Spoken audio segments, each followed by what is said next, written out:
Okay, so have you ever wondered about vaginal odor? Oh, yeah. It's kind of like one of those things, we don't really talk about a lot, Right. but it's definitely something that a lot of people think about. Yeah, it's a common concern for sure. So we're going to do a deep dive today on all things vaginal odor. That's right. And we're using this really interesting Girl Talk MD segment with Dr. Lisa and Dr. Maya, and they really get into it and give a lot of good information. Yeah, they're great. And we want to kind of clarify, what's normal, when should you actually be concerned, and really some practical steps that you can take. Exactly. So, let's just jump right in. What is considered like a normal, healthy vaginal odor? Yeah. It's funny because I think a lot of people think that there shouldn't be any odor. Right. But the truth is every vagina has its own natural scent. Uh-huh. It's kind of like your own unique body odor. Oh, yeah. I never thought about it like that. Yeah, and Dr. Lisa really emphasizes that, some level of smell is totally typical. Okay, so that's really reassuring. Yeah. You don't have to freak out if you notice something, Perfect, as long as yeah. it's not a huge change. So then how do you know if something is off? Yeah, so what's important is to pay attention to any changes. Like if the odor suddenly becomes really strong or fishy or just different from your normal. Okay, yeah, that makes sense. Dr. Maya was saying that could be a sign that something's up. Interesting. So what could cause those changes then? Well, there's a bunch of possibilities. Okay. One of the most common ones is bacterial vaginosis, or BV for short. Okay. And that's basically when the natural balance of bacteria in the vagina gets thrown off. Got it. Another common one is a yeast infection. Oh, yeah. Those are no fun. And get this, they even mentioned a forgotten tampon. Wait, what? Yeah, apparently that happens more often than you'd think. Wow, I would not have thought of that. Yeah, it can definitely cause a change in odor. Interesting. Okay, so besides those, what else?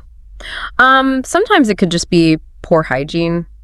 Yeah. Not showering regularly. Or if you've been sweating a lot. Right. That can also contribute to a stronger smell. Mm-hmm. And then Dr. Lisa also brought up trichomoniasis, Okay. which is a sexually transmitted infection. Right. And that can definitely cause changes in vaginal odor as well. So it seems like there's a pretty wide range of potential causes. Definitely. And that's why it's so important to see a doctor if you're concerned. So let's say you've noticed a change in odor. What's the worst thing you could do? Oh, man. The absolute worst thing you could do is try to cover it up with perfumes or douches. Okay, why is that so bad? Well, both Dr. Lisa and Dr. Maya were very clear about this. They said those products can actually disrupt the natural balance of bacteria, Oh, okay. and that can make the problem even worse. So it's not just about masking the smell, it's about potentially making things worse. Exactly. It's like putting a Band-Aid on a bigger issue. So then what's the best way to keep things clean and healthy down there? Well, honestly, the best thing you can do is keep it simple. Okay. The vagina is actually self-cleaning, so you don't need to use any harsh soaps or anything like that. So just water. Yeah. Dr. Maya recommends just using plain water to wash the external area, the vulva, and avoid any scented soaps or washes. Okay, so less is more in this case. Exactly. Now, what if someone is experiencing these odor changes we've been talking about? Right. What's the most important thing they can do? Well, the most important thing is to see a doctor. Yeah. Don't try to self-diagnose or anything like that. Right. A doctor can figure out what's going on and recommend the right treatment. That's good advice, because it's easy to get lost in all the information online. Oh, yeah, for sure. And it could be really scary trying to figure it out on your own. Right, so definitely just talk to your doctor.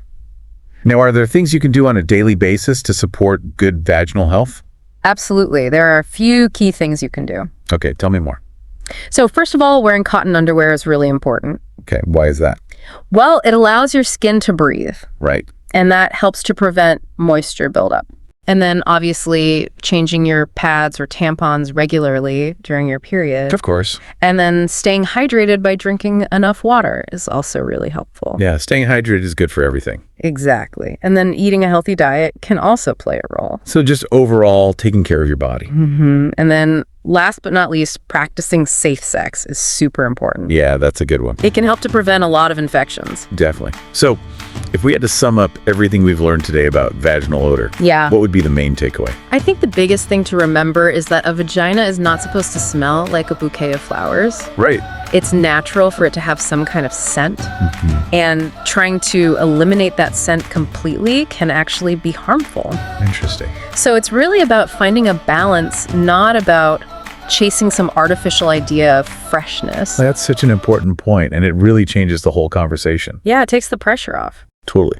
So as you're listening to this, what's one small change you can make to better understand and support your own vaginal health? Yeah, think about what resonated with you and what you can start implementing today. It's all about being informed and prioritizing your well-being. Exactly. And remember, there's no shame in talking to your doctor about any concerns you might have. Absolutely.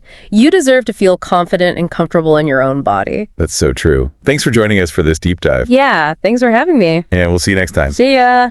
Bye.